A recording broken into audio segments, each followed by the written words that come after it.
तो जो कंट्रोवर्सी चल रही है वो प्रेमानंद महाराज, अनिरुद्ध जी। हेलो दोस्तों, इलियास यादव ने प्रेमानंद जी महाराज के कंट्रोवर्सी पे रिएक्ट किया है और सपोर्ट भी किया है और बताया है कि प्रेमानंद जी महाराज लड़का और लड़की दोनों के लिए बोले हैं।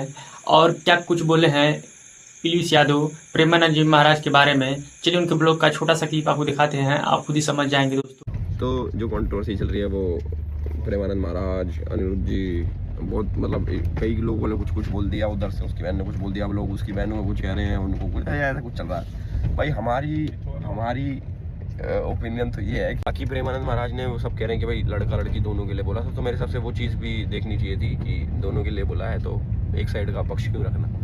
लिव इन में रह रही लड़के लिव इन में रह रहे, तो आप लिव इन में मतलब आपको क्या लगता है लिव इन में रहना चाहिए नहीं रहना? सबकी अपनी मर्जी है, इसको रहना रहो, इसको ना रहना मतलब। भाई आशीष मैं तो रहूंगा लिव इन में, मैं तो रहूंगा है भाई, मैं नहीं भाई, अरेंज मैरिज में। चलिए दोस्तों, अब बात करते हैं अज्जू 0008 की वाइफ प्रतिभा सोनी की कंट्रोवर्सी के बारे में। फाइनली अज्जू 0008 ने रिएक्ट किया अपने वाइफ प्रतिभा सोनी के ऊपर और रिप्लाई भी किया है और बताया है कि ये सब इनको ख़त्म करना होता तो ये नॉर्मली मिलकर हमसे बात करके ये ख़त्म कर देती। ये सब बातें यूट्यूब पे नहीं दिखाया जाता, ये चार दीवारी के अंदर होता है। और क्या कुछ बोले हैं, चलिए उनके वीडियो का छोटा सा क्लिप आपको दिखाते हैं। जिस इंसान को अगर सब कुछ सही करना होता है ना, जिसको रियलिटी में सब कुछ सही करना होता है, वो नॉर्मल इंसान आके बात करता है कि भाई मेरे को ये चीजें हैं या फिर ये चीजें हुई है। वो दो इंसानों के बीच की बातें होती है और होनी भी वही चाहिए।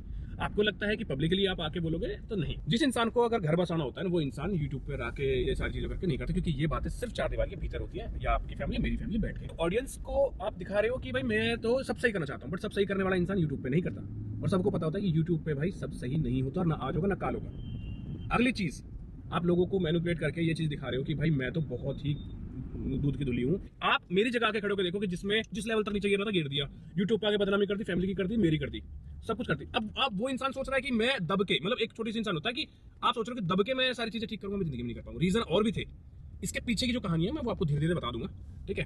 क्योंकि भाई मैं ना तंग आ चुका हूँ, भगवान कसम। मैं खत्म करना चाहता हूँ इस चीज को कि यार खत्म हो जाए, बट आप सोच रहे हो कि मेरे को दबा के चीजों को खत्म कर दोगे, मेरे को नीचे दिखा के नीचे खत्म कर दोगे, नहीं कर पाओगे। क्योंकि अगर आपको घर बसाने वाली चीज, अगर आप घर बसाते ना, तो आप सीधा यूट्यूब छोड़ते, यूट्यूब पे कोई चीज नहीं आती, ना सोशल मीडिया पे आती, आप सीधा घर आके बैठते, घर से बात करते, या फिर ये सारी चीजें होती सब। अब बोलोगा मैं तो किया, नहीं किया, कहीं नहीं किया, बल्कि मैंने बुलाया था आपकी फैमिली को। अगली चीज आगे कल को कुछ तुम बोलोगे। चलिए दोस्तों, अब बात करते हैं प्रतिभा सोनी के बारे में। आप सभी को पता होगा कि अज्जू और उनके वाइफ प्रतिभा सोनी का डिवोर्स होने वाला था। उसी से रिलेटेड प्रतिभा सोनी राजस्थान न्यायालय हुई थी और बताया है कि काला कोट और व्हाइट कोट वाला से बच के रहें। और क्या कुछ बोली हैं, चलिए उनके वीडियो का छोटा सा क्लिप आपको दिखाते हैं, आप खुद ही समझ जाएंगे। भाई आज का दिन पूरा दिन सुबह 6 बजे से लेकर शाम को 6 बजे तक, 6:30 बजे तक जो हालत थी ना आज, ज़िंदगी में काला कोट सफ़ेद कोट किसी की लाइफ में ना है। दोस्तों, ये वीडियो आपको कैसी लगी है कमेंट करके जरूर बताइएगा, और हमारे चैनल पर नए हैं तो चैनल को सब्सक्राइब कर दीजिएगा और लाइक और कमेंट कर दीजिए दोस्तों। जय हिंद, जय भारत।